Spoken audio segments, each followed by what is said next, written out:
Hello, everybody. It's good to see you. Even if I can't really see you, I'm glad to be here today and looking forward to sharing some thoughts with you. I'm Annie Brock, the president and CEO of the Leader Transition Institute. And today is our monthly session that we call Learn, Do, Grow, and Repeat.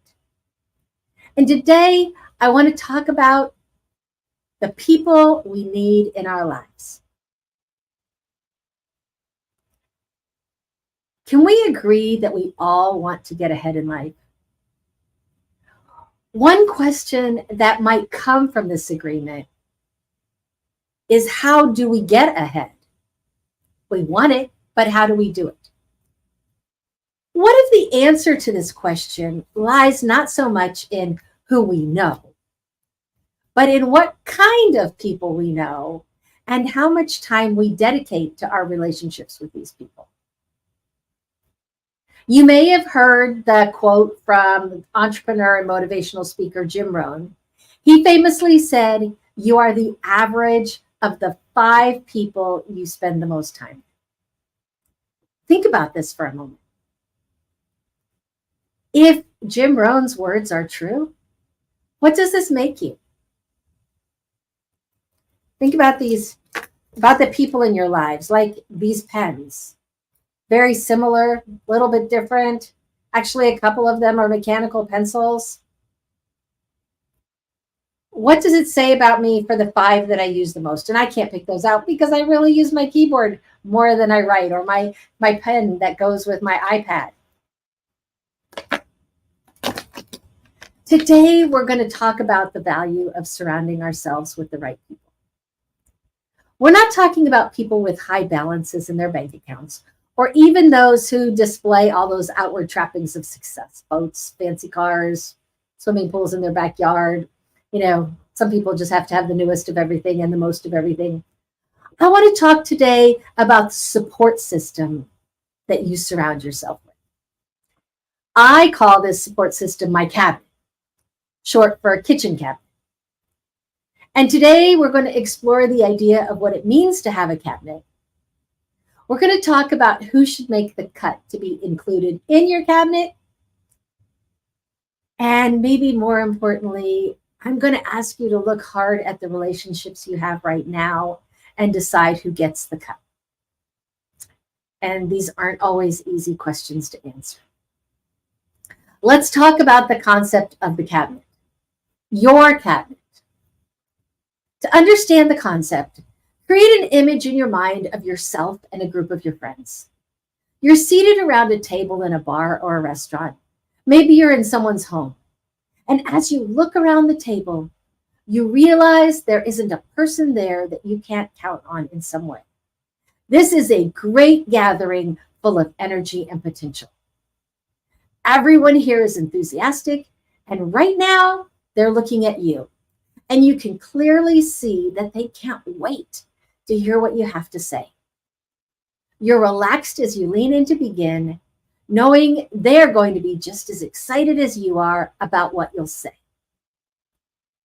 And if you've ever had a moment like this, I'll say you've been lucky indeed. If not, hang on, because you're about to discover how to create just such a group of people in your life. And my group might not be precisely sitcom ready. And the members of your cabinet might be scattered around the globe, showing up in Zoom meetings to talk. And you might not even be able to get them together at the same time. Because each of us has different needs, and what works for someone else might not work for you, but the principle remains the same. Your cabinet is really about finding the support that you need right now. That's it.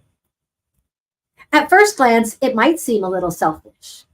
After all, aren't we supposed to care about what other people need before ourselves? Well, I won't say that's not true. What I will say about it is that when your needs aren't met, it's very difficult to be in a position to meet anyone else's needs. Think about what happens during the pre-flight briefing when you fly. Does the flight attendant tell you to put the mask on someone else and then put your own on? No. They say put your own on and then help other people. Now, in order to have a healthy cabinet, there absolutely does have to be give and take. So let's talk about the role of your cabinet and why it's so important to your success. There's a licensed clinical social worker named John Matthews who wrote an article called The Importance of a Support System. And he says that a support system is simply an informal network of people that you rely on, emotionally or practically. And the usual suspects are family members, friends, coworkers, and neighbors. It could also be members of voluntary organizations, religious groups, teammates, or online buddies. So let's talk about this definition for just a minute. We're going to cut into it and take it apart. But I want you to think, do any people in your life come to mind that fit this description? An informal network of people. Typically, your cabinet isn't going to be something with set meeting times, bylaws, and a constitution. It's not a club or official organization, though you might have people in your cabinet who have both in common with you. You won't set up interviews, and you won't even have applications. For the most part, these people have drifted into your life fairly randomly and might have a very loose connection to you at all. And because they're an informal group, you can't expect them to drop everything for you or even to be at your beck and call because they have lives and needs of their own. At the same time, these same people are the ones who probably do come running anyway when you need them, simply because they want to. This is important and something you need to remember. The words emotionally or practically. You know, your needs vary according to the situation. And what's nice to think is that with the right cabinet, someone will always be there, whether you're looking for a ride to the airport or someone to hold your hand while you're waiting on the doctor to deliver the diagnosis. Will the same person be there for both? Not necessarily. Some people will serve a very specific need, or they might be there only for a season. And you should never expect one person to be your everything. Hey, Jose, it's nice to see you there.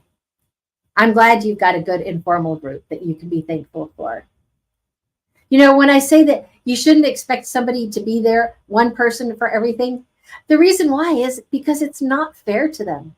Because no one should carry this kind of responsibility for another person, or should they try because it just isn't healthy. When we talk about the usual suspects, it gives a lot of room, doesn't it? The point is that your cabinet can be drawn from every walk of life. You never know where your next mentor, best friend, or resident expert might be found. So if you're looking for a cabinet, it means you need to keep an open mind whenever you meet someone new.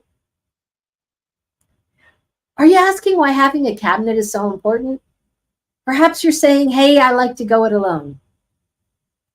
If this sounds like you, you're not alone, which is somewhat ironic given the statement, because even the lone wolf has some kind of support around them, whether they realize it or not.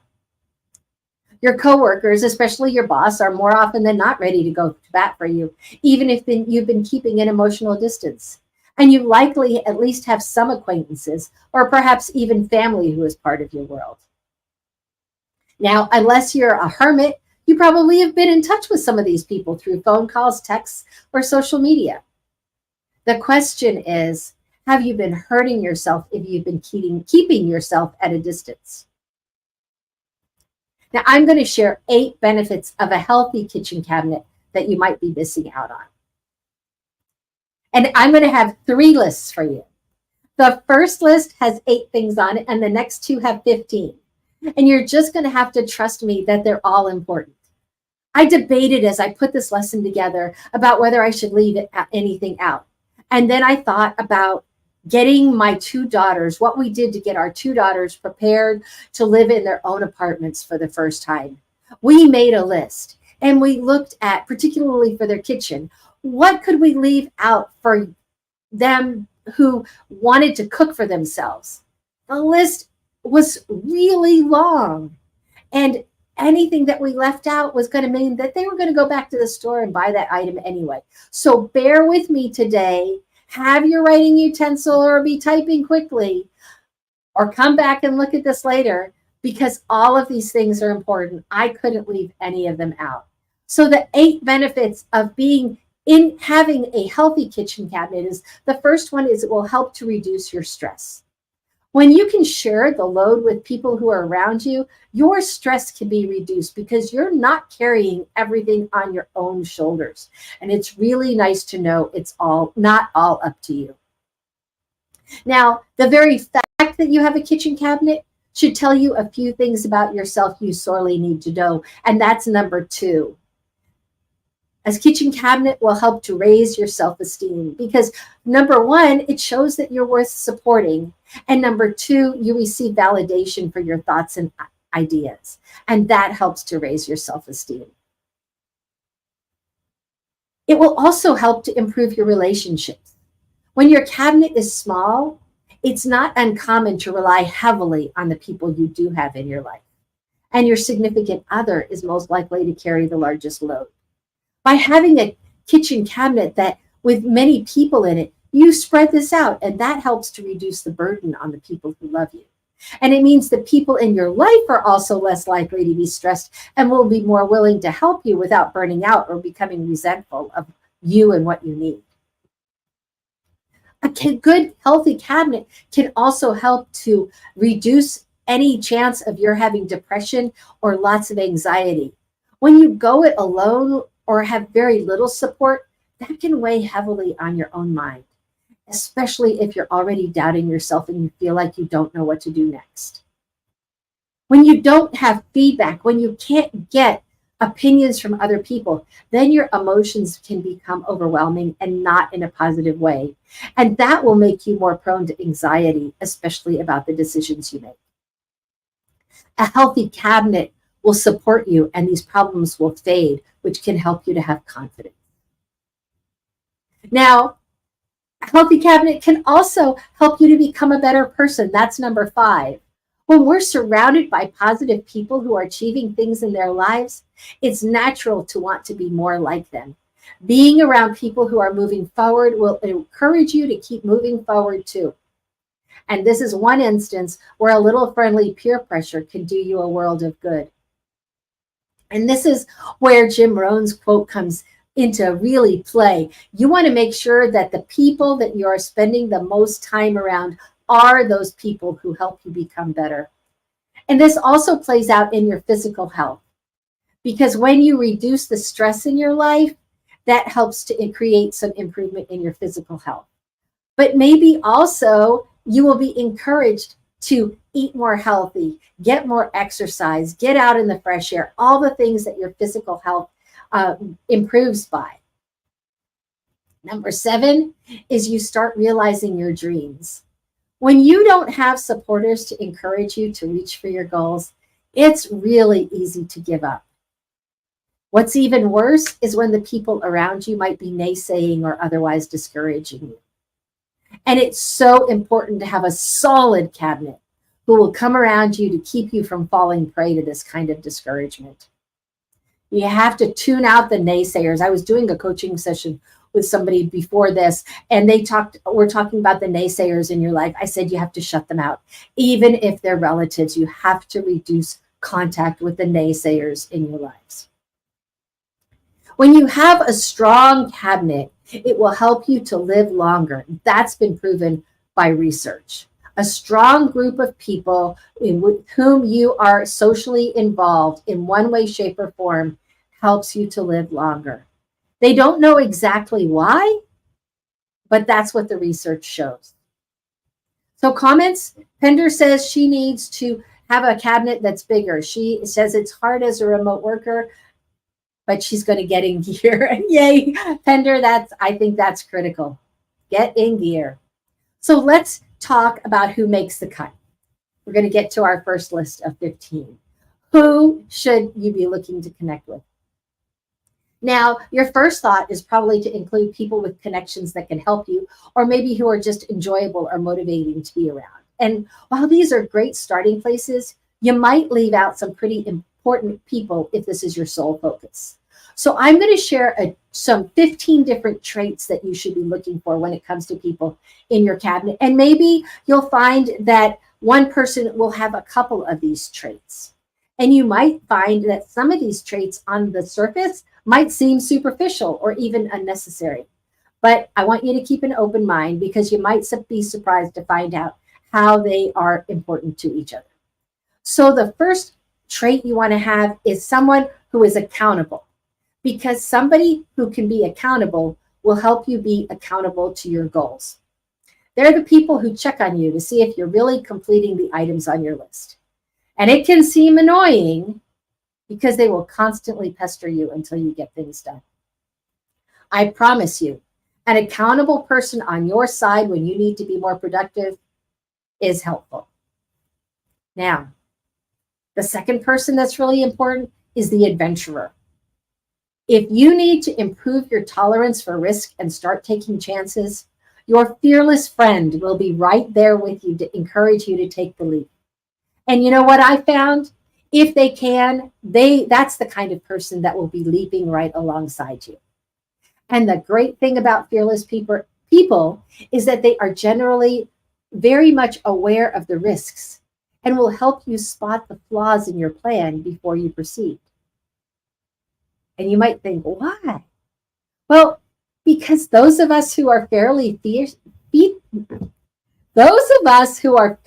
fearless, we are masters at taking calculated risks. We don't generally just jump. We know how to look at things, find the risks, and see where we can mitigate them. And we don't generally jump without being able to mitigate the risks. But we also won't let the potential failure hold us back. And you know what? The nice thing about having somebody who's an adventurer in your corner is that even if they do fail, they're going to be right there on top of things to encourage you to leap again. Now, a comedian is a good person. You need somebody with a sense of humor. Never underestimate a sense of humor.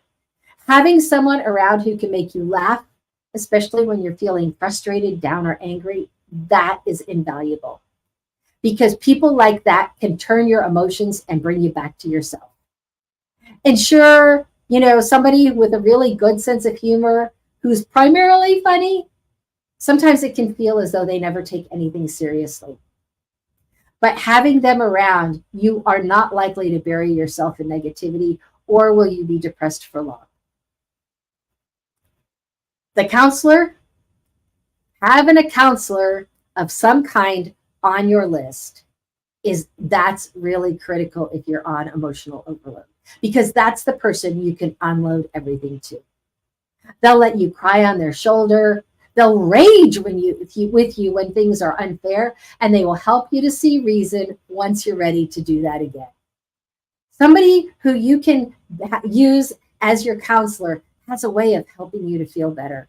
And those kind of people also tend to have an uncanny way of knowing exactly what you need and when you need it, because they generally have the superpower of empathy. Eccentric. The eccentric, I will say that. Do you know someone who walks to the beat of their own drummer? Eccentric people live life without compromise. They tend to be creative and will never do something just because everyone else is doing it. And really, quite the contrary, they're so genuinely themselves. That eccentric person in your life is likely to turn out to be a trendsetter that eventually everyone else will end up following. And the value to me about having an eccentric in my cabinet is that they encourage me to think creatively and encourage me to be myself. I promise you, you will never get stuck in a rut without an eccentric trendsetter around. Now, some people can't help but teach. So having an educator in your cabinet is valuable. Whenever you're stuck and don't know what to do next, an educator will get you back on track. because what makes them special is that they know how to attack knowledge and they are willing to do it. If they don't know it, they soon will. And once they do, they're ready to teach everyone. And they're also generally incredibly patient. And they're quick to make sure that you have what you need to succeed. And this is what makes them so valuable. Now, the person who sees connections everywhere, that's the insightful person that you need in your cabinet.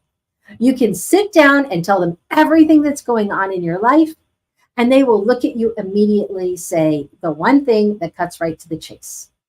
These are the people who can easily identify the reasons that things happen. And they'll also spot the trends, the motivations of the people around us, and the emotions we even hide from ourselves. So having someone like this on your team means you get the inside advantage every time. Now, you do want to have at least one mentor in your cabinet. It's the person who has been on your path, but is at a point farther along than you. Because of this, they can give you insights and advice that pertain directly to your own goals or vision of the future. Mentors are crucial because they're the ones who will help you to discover the next steps on your journey, and it will even give you advice on how to take them. And what's key is, besides knowing how to guide you to those next steps, they know that they should not do your work for you. You've got to do it for yourself, but they'll prepare you so you can do it for yourself. Got a go-getter around you? That's the motivator. They tend to be early risers because they live to get going and they're out achieving while you're hitting your snooze alarm for the 4th time. The motivated person has an energy that thankfully rubs off on those people around them. They can't wait to dive into a project. And when you've got them on your team, neither can you. The neighbor. Do you know your neighbors? Who do you know nearby? If you're like many people today, you might not even know your neighbors. They might come into their driveway and into their house and out of their house, back out of their driveway. The research shows that 1 in 3 people have never met their neighbors. And this becomes a problem because if you ever need immediate help right where you are, how are you going to get that if you don't know your neighbors? Your dog get out? Who in your neighbor can help you to look? Got a crisis? Having a neighbor who can jump in and lend a hand can be absolutely invaluable. And I will tell you, there are a lot of negative things that we can say about Facebook, but our neighborhood has a Facebook group. And that's one of the great ways to utilize the neighbors in your cabinet. Because I have found that regardless of the day or time that I'm on Facebook, somebody in my neighborhood is there. And if I have a question or need some help, I can post it there and I'll have an answer soon. And so it's key to find someone within reasonable physical proximity that you can count on. We all need to have a networker in our cabinet, the person who knows everyone. If you're looking for a connection to a new potential client, someone who can tell you how to fix your router or help you get tickets to the game next week, your networker will know someone who knows how to do that or connect you with them.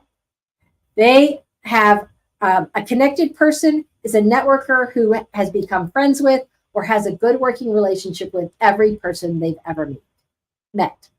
And the good news is that they're always willing to share their knowledge, share their people. They are a river, not a reservoir. You also want to have a non-judgmental best friend. And generally, I found that the person that we find with this quality very quickly becomes our best friend. Why? Because no matter what we've done, what thoughts we've admitted to, or what goals we have, they will never in a million years think less of us for what we've thought or done. The non-judgmental friend allows us to be ourselves in the purest form. They make us feel accepted, loved, and as though we're all right. And this really builds up our self-confidence. And so, of every kind of person that I'm going to talk about, if you can find this one, you've struck gold. It's really critical with all the people who are on your side and who are really positive and really good for you. You want to have somebody who's an opposite. No matter who you are, you need someone in your cabinet who is your polar opposite in at least one way, even if there are many ways they're different from you. They can be different. Many times people are different from us, but they're not our polar opposite. We need to have relationships with people who are our polar opposites. If you're the introvert, they're the extrovert. If they're not one to take chances, if you're not one rather to take chances, they are the one who is willing to do that. And they need to be different from you on many levels. When you have people who are from a different cultural background or don't have the same education, that can be really eye-opening. It will help you to see life in ways that you will never see for yourself otherwise. I make a concerted effort in the Leader Transition Institute to have a board that's very different, that have people to give me advice who are different from each other and different from me. It's entirely important to be challenged by the people that you are talking with. Because when you are challenged, it will help you to change and grow into a more well-rounded version of yourself. Now, just as you want to have a mentor, you also want to have a role model. This is the person who has it all together on all levels. They're content in their lives, they're in a good place emotionally, they're thinking well, and they're probably pretty productive in getting things done. You can look up to this person, you look at this person and say, I want to be this person one day. And the importance of having this person in your cabinet is because you remind yourself of what it's possible to become. Because one of the things about goals, achieving goals is always nice, but who we become along the way is more important and more valuable. And so when we have a role model to continually look up to, that's important. That gives us that roadmap. But it also sometimes will remind us of why we shouldn't put people on pedestals. So you want to have some role models, but you need to remember that even our role models have problems, but how they face them is what makes them special and what we can learn. Having a work friend, if you are working, it's important to have a friend at work, because that kind of a person will break up your day and make going to work importantly. And they can also help you to read the situation there, help navigate office politics, lend a hand when you need one so you can make a wild and crazy deadline, and help you to see promotions, or sometimes be the ones who will share with you about a new job to go after. Now, I've given you a huge list, 15 traits on that list. And the question, of course, again, is whether you need someone who represents every one of the traits. Not necessarily. For one thing, some of the traits, as I said when I started, can be combined into a single person. And secondly, your needs might differ from someone else's, so you might not need all these types of people in your cabinet, particularly at certain points in your life. As I said, some people are going to come into your life at different seasons. And for example, if you work for yourself, or you don't need work, or you don't work at all, you don't need a work friend. But you do want to have someone in your cabinet who you can count on, who's in the place where you spend the majority of your time. So it's important to adapt the traits, this list that I gave you, to what you need right now, and keep adapting it as your life changes. But what about the people in your life who don't fill any of these needs? All those other people.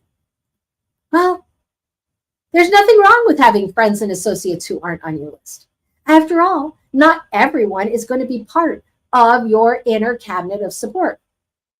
And having a wide variety of friendships and acquaintances can be rewarding in its own way. But some people, though, they've got to go. It might seem a bit harsh, and that's why I'm doing this lesson right now, because I want you to think about these things over the next, 10 days or so before the end of the year. And I want you to be prepared with a cabinet going forward in 2024 that's really good for you. Now, it might seem a bit harsh, but we all have people in our lives who are toxic, and they should be cut out. Excuse me, my eye is just itchy crazy. Those people who are toxic should be cut out, or you should interact with them as little as possible. Who am I talking about? People who hold you back. They cut you down. They otherwise make you feel small at every opportunity. I call them energy vampires, because they leave you so drained after you spend time with them that you start questioning your goals, your desires, or even yourself. Let's face it. Anytime that someone makes you feel less than you are, they need to go. No one, absolutely no one, should ever have the ability to tear you down. Ever. Thank you, Jose, for putting all those traits in there. Thank you, thank you, thank you. Now, if you're not sure about who these people are that should leave your life, they should not be in your cabinet. If they have to stay in your life, they need to be on the very perimeter of your life. See, I have my hands out of the camera because they need to be, that far out of your life. Arrogant people. Now, sometimes you stumble across arrogant people when you're hunting for mentors, but arrogant people can be found lurking just about anywhere. Anytime you find someone who is above you in some way and isn't shy about letting you know, you found the arrogant, and they don't belong in your cabinet. Thought you had a bad day? The complainer had it worse. In fact, they're also frequently the most victimized people you know. That one thing that makes them happy? It's sharing their misery. And sadly, this means that the complainer will never have time for your problems because they're really too wrapped up in their own to bother. Now, if you thought the complainer was bad, add in someone who lives for the spotlight. This individual, the dramatist, they will find the potential in any situation and exploit it to their advantage. And they're not above using your problems to get the spotlight on themselves. Stuck in a problem? Never fear, the expert is here. The expert knows everything about absolutely everything. And I've had a couple of those people in my life. The good news is they're happy to share their knowledge, even if they're making it all up on the spot. And that's the problem with experts, is they're generally high on opinion, but their version of the facts can get a little shaky. And even when they do know, they're not usually a joy to work. They'll detail everything about what you should be doing right now, whether you asked for their help or not. And it makes them very frustrating to have in your life. Have a gossip in your life? Need to know what's going around you? The gossip has you covered. The frustrating thing about that is that in exchange for finding out everything that is going on about you, they're going to share everything they know about you as well. So while a gossip might keep you in the know, you might want to ask yourself, is it? Now, a jealous person can masquerade as anyone on your good list very easily. The problem is that they're jealous of you. They don't like your accomplishments because they wish they were theirs, and they make these feelings known. And while this might not seem damaging at first glance, it can be. Because anytime you start feeling like you shouldn't tell someone else about some good news or something you're proud of because you don't want to hurt their feelings, or worse, you don't want to deal with the fallout, you're hurting yourself. Anytime you have good news, anytime that you're proud of something, you deserve to share that. and someone you can't share that with because you might hurt their feelings, that will chip away at your self-image over time. And so don't keep people who are jealous of you in your cabinet. A couple more here. The judge. Have you ever gone to someone to bare your heart, and instead what you got was a heavy dose of judgment and condemnation? Had some people like that in my life too.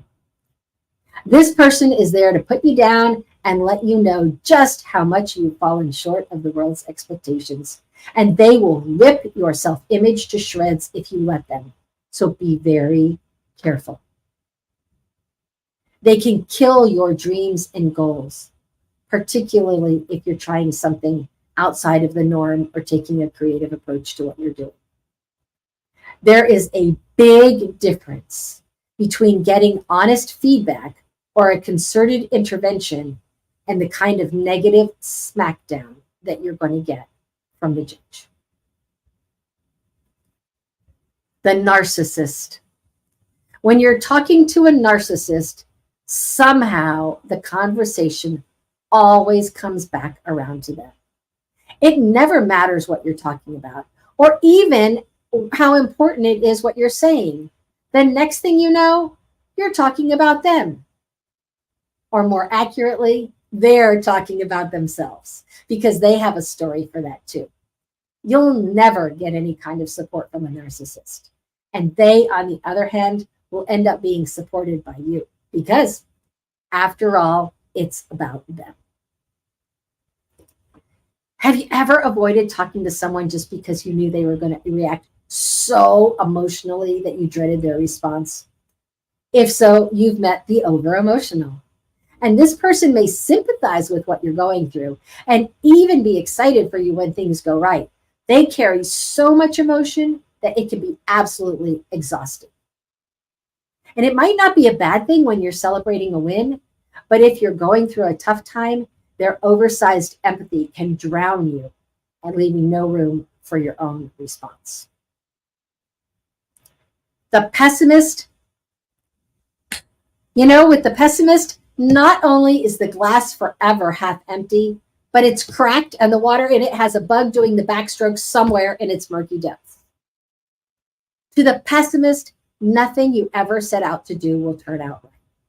They are going to be full of predictions involving a lot of doom and gloom, whether it's justified or not. And the worst part, remember we talked about those 5 people? If you hang out with pessimists, even one, you're going to start seeing the negative as well. The next thing you know, you're going to be numbered among them. Yep. Not good. Pessimists have to go.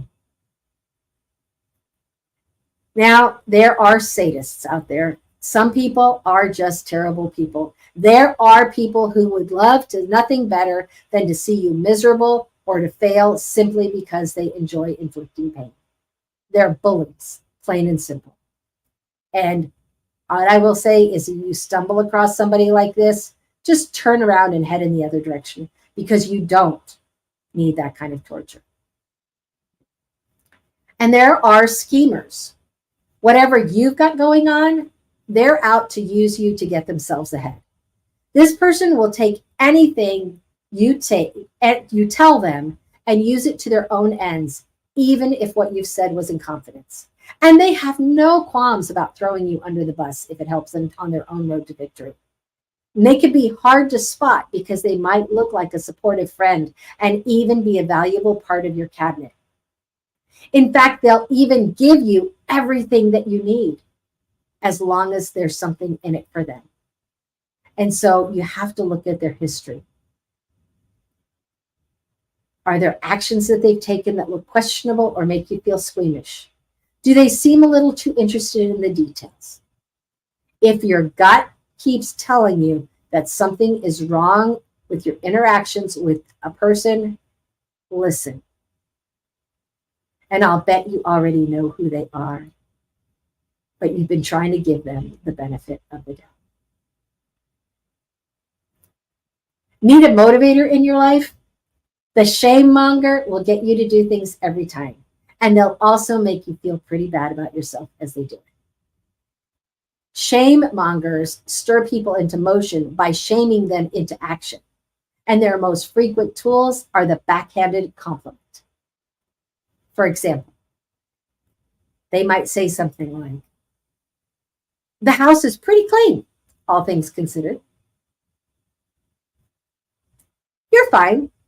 You can't expect to look good when you have a baby." With the shame monger, every comment comes back with a bite, which usually serves enough to make you act. And it's effective, but is it the way you want or deserve to be encouraged? I'll tell you that you deserve better. There are also people that we would call the trigger. And those are the people who very often, through no fault of their own, they bring you back to a very bad place or time in your life, simply by how they react to situations or in how they talk to you. And these people likely have no idea they're doing this, but they can derail you all the same.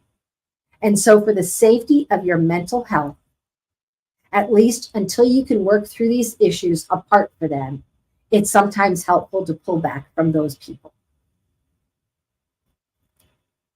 Now, the last person I'm going to say that I think you need in your life is the yes person. You might be really surprised at that, because a yes person doesn't seem quite so bad. After all, no matter what you say, they're going to agree with you. But I'm going to ask you, is this really what you want? It's nice to receive validation, but what we really need more than anything is honest feedback from those around us. And a yes person will never give you this, because they have a need to be liked by the people around them, and they will tell you exactly what they think you want to hear instead. And so, in case you haven't figured it out, there's none of these 15 kinds of people who are worth your time. There's nothing to be gained by keeping these kinds of people in your life. And in fact, the damage they can cause is reason enough to show them the door, whether or not they've done it yet. Don't wait around for people to act really badly before you boot them. Even when they're playing small, all you're getting is nasty little digs, and it's enough to wear you down and get into your head.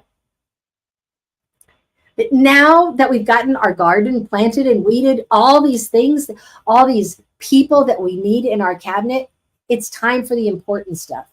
I want to show you and share with you how you can foster and maintain these positive relationships that you need. Because good relationships take a lot of time and energy, and they have a balance of give and take.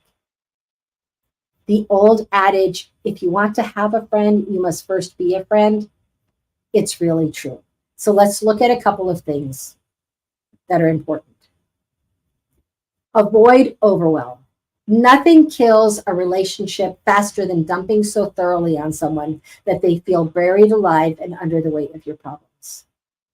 Sure, you're living it, but they never asked to. And that's why having a wide cabinet of people is important, so you can spread out your needs to a wide variety of people and not dump it all on one person. Sometimes the best thing you can do to build a relationship is to sit back and shut up. Be a good listener. Listen when that other person is talking. Only speak to ask questions and clarify points. Show that you hear their point of view with thoughtful comments that pertain to what they're saying. And sometimes the shoe is going to be on the other foot, and you're going to need to help people be accountable. And when you have this opportunity, take it seriously. Check in with your cabinet members that need accountability sometime, and encourage them in the way that you would want them to do for you, and in a way that works well for them. It's great when you have someone in your cabinet that shows an intense passion for something, that you take this as an opportunity to learn something new and become passionate back. Now, you don't have to become as passionate about whatever it is as they are, but by embracing their passion for their sake, you show them how much they matter to you. You want to check in with your cabinet on a regular basis to see how they're doing, really, and take the time to sincerely ask what's going on in their lives. And as I said before, listen when they answer. Everyone needs a good contact now and then, so help connect those people that are in your cabinet with people. How can you help them to realize their goals as they are helping you to realize yours? Introduce them to people who will help them on their journey. I think it's valuable to engage in friendly debate with people once in a while. Let other people know that you're comfortable enough in a relationship to trust them to like you even when you're not necessarily on the same side.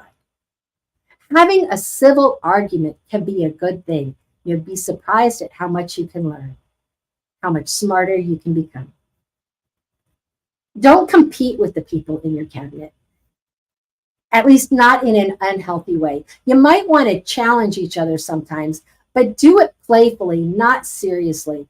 Anytime that you start getting genuinely competitive with the people in your cabinet, I will suggest that it might be a signal of a deeper problem that needs to be addressed. It's important to give before taking. Always ask the other person what you can do for them before that you ask them to do something for you. It shows that you're not just in the relationship for what you can get out of it. You've heard it before. It's not the quantity of time you spend with your group, but the quality. Make interactions meaningful by opening up and being vulnerable with your group, and give them the safety and space to do the same. I mentioned this earlier, lend a hand, not just give before you ask, but look to see what they need from you. After all, it's not just a one-way street. Ask about their needs, offer to jump in, and give whenever you can. And don't wait for them to reach you first. Don't be that person. Make a call, send a text, reach out, especially to those you haven't talked to in a while. And over the holidays is a great time to do that. Then stay connected during the year ahead. Understand that not everything has to be about deep connections or intense conversations. Don't forget to enjoy your friendships. Get out and do fun things together. It's one of the reasons that we paint once a quarter here at LTI, because we can have some relaxed conversations. Not everything has to be about the business of military transition or learning to be a better leader or learning to be a better communicator. Sometimes it's just about the fun things that we do together. You also want to re-energize. And so once you know your group, then you can instigate sessions to recharge, choosing activities that you know will help them to get their equilibrium back. And so you might want to do some activities with people who are extroverts and some different kinds of activities with people who are introverts, but do that. Remember the small stuff, returning a call, sending a text, not forgetting a birthday or an anniversary. I try hard with those, but sometimes I miss them. Those are all ways to show that you care about people. Say thank you, seek to understand, share rewards, turn off your phone, use social networking, work out together. All of these are ways that you can show people that they are important to you and that you can build your relationships with them. I've gone really long today, and if you're still on with me, you are amazing. Everything that I've shared about how to build your relationship with the people in your cabinet, it's not a definitive list. Hopefully, you already know how to be a friend and have a lot of ideas that I didn't mention. I want you to do what's natural for you. And if you're not sure if you're doing the right thing by your cabinet, I want you to ask the simplest question of all. It comes from knowing the platinum rule. Are you treating those people who are in your cabinet the way they would like to be treated? We have holidays coming up. I hope you have a wonderful holiday season. If you've already celebrated holidays this month, I hope they were full of meaning for you, full of family and friends. If you're getting ready to celebrate, please do that safely. We want everyone back in one piece as we move into 2024. Know that I am only as far away as a text message, a LinkedIn message, a phone call. Please reach out, and we look forward to seeing you in 2024. Thank you. See you next year.